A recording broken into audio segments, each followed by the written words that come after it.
Bonjour et bienvenue dans cette nouvelle émission dans laquelle on va parler du risque de change. Alors si vous suivez un petit peu l'économie, vous n'avez pas pu passer à côté, l'euro est maintenant à parité avec le dollar, alors qu'on était encore à 1 euro qui valait 1,20 $ il y a un an. On ne va pas trop s'attarder sur les causes, la situation est plus compliquée en Europe, notamment à cause de la guerre en Ukraine, et puis surtout les investisseurs ont plus confiance dans la Fed que dans la BCE pour résoudre le difficile arbitrage entre lutte contre l'inflation d'un côté, donc qui pousse à augmenter les taux, et support à la croissance qui pousse à les laisser le plus bas possible.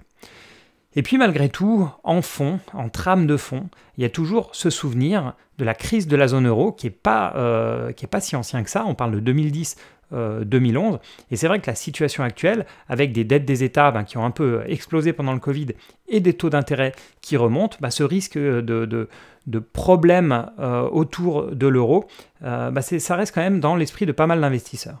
Le dollar a donc tendance à reprendre son rôle de valeur refuge.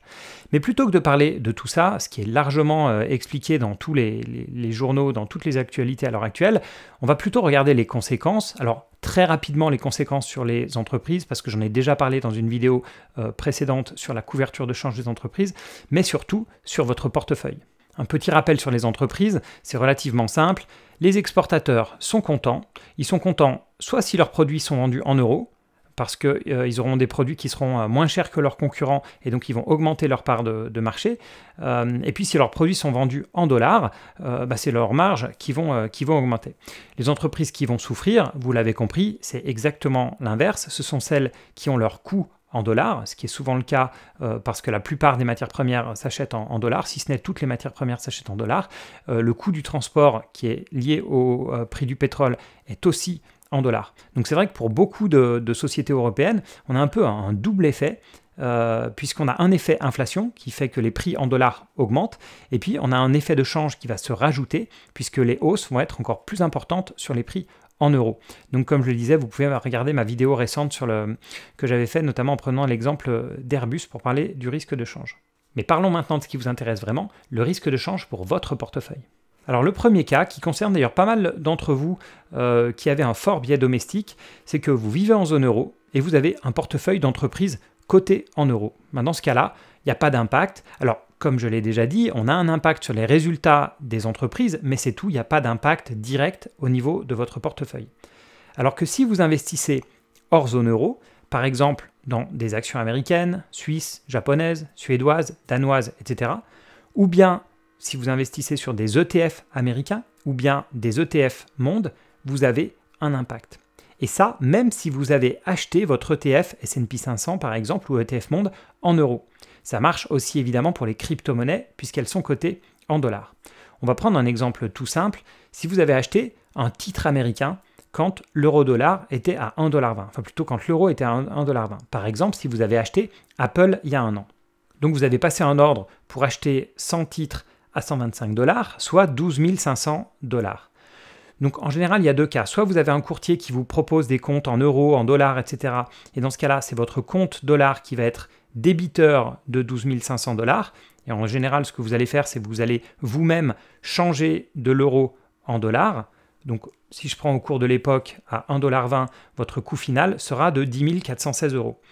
Ou alors, et je pense que c'est la plupart des cas, moi j'ai des comptes dans les différentes devises, mais je pense que pour la plupart des brokers, vous avez uniquement un compte en euros, vous allez acheter en dollars et c'est le broker lui-même qui va s'occuper du change en vous débitant directement en euros. Donc ce sera la même chose, vous allez avoir un débit de 10 416 €, mais attention parce que c'est souvent là que les courtiers, et notamment les courtiers soi-disant gratuits, prennent une grosse marge, parfois plusieurs pourcents, j'ai même entendu 3%, mais ça me paraît vraiment énorme.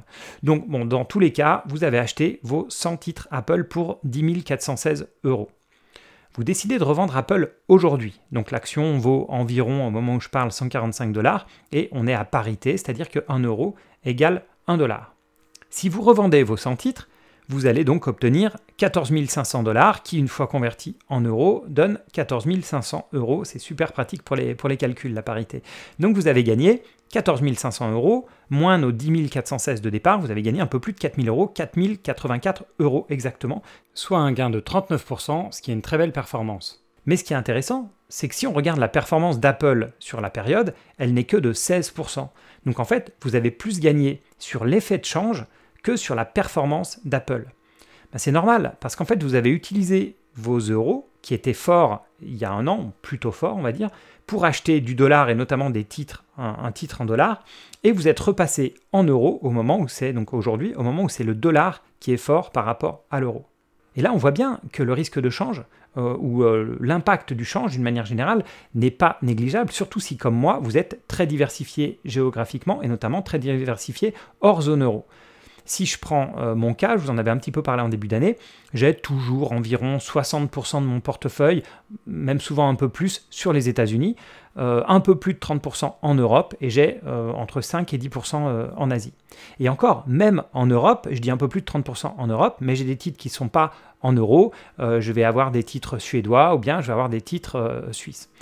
Donc je suis globalement très favorablement impacté par la baisse de l'euro. Mais il y a deux bémols. Le premier bémol, c'est que j'ai quand même une position, même si elle est relativement faible, en ETF S&P 500 couvert en euros. C'est-à-dire que dans ce cas-là, je ne bénéficie pas du tout de l'effet de change. Et le deuxième bémol, c'est que j'ai des revenus qui sont uniquement en euros, enfin si j'enlève les revenus boursiers, mais j'ai des revenus qui sont uniquement en euros et je continue à investir à peu près tous les mois sur les marchés boursiers. Et donc les titres hors euros, et notamment les titres américains, me coûtent chaque mois un peu plus cher. Alors évidemment, la question qu'on se pose, c'est comment gérer ces variations de change. On peut mentionner plusieurs solutions.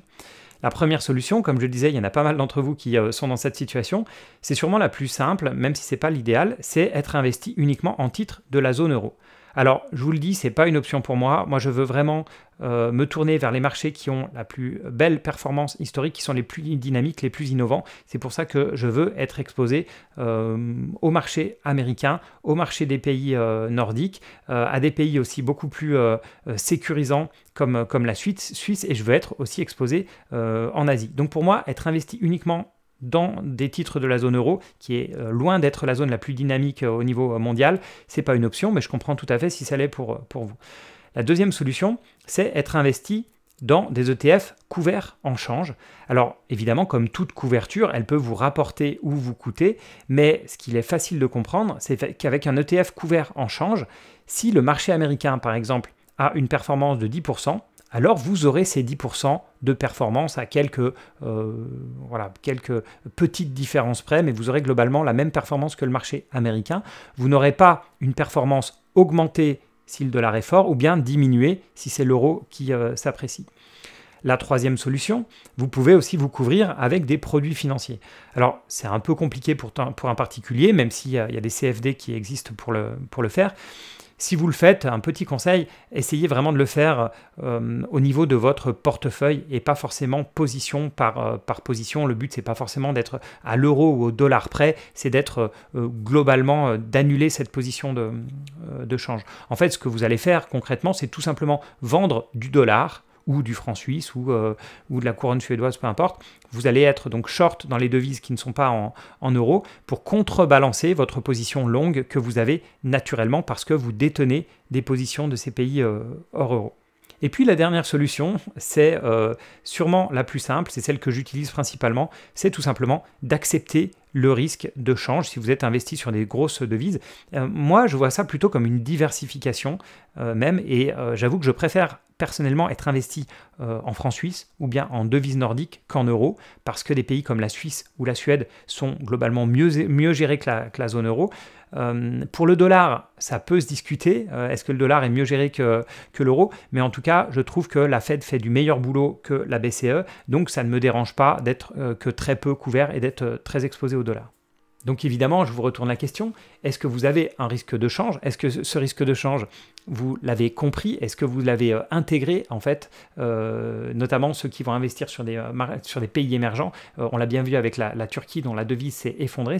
Sur les pays émergents, c'est vraiment quelque chose qu'il est très très important de comprendre et d'assumer si vous prenez ce risque. Et puis comment est-ce que vous le gérez, ce risque de change? Est-ce que pour certains, comme je disais, vous restez purement en zone euro? Est-ce que pour d'autres comme moi, vous l'acceptez ce risque? Ou ou bien est-ce que certains d'entre vous, vous le gérez de manière beaucoup plus active? Dites-moi ça en commentaire.